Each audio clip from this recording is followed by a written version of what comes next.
Cervical Auscultation. I love it. It's one of my favorite tests. I think it's quite reliable.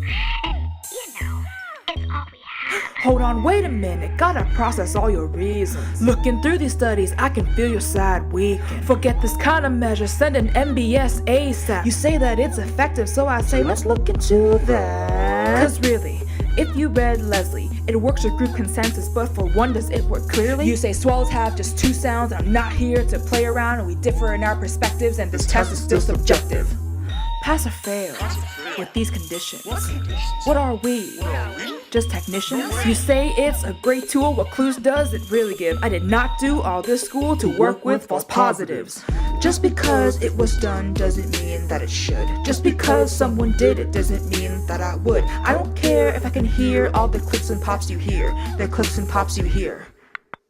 Let me know when it's standardized so it can be better recognized. Most studies show that it's unverified, so I believe you and I both know which is the better side.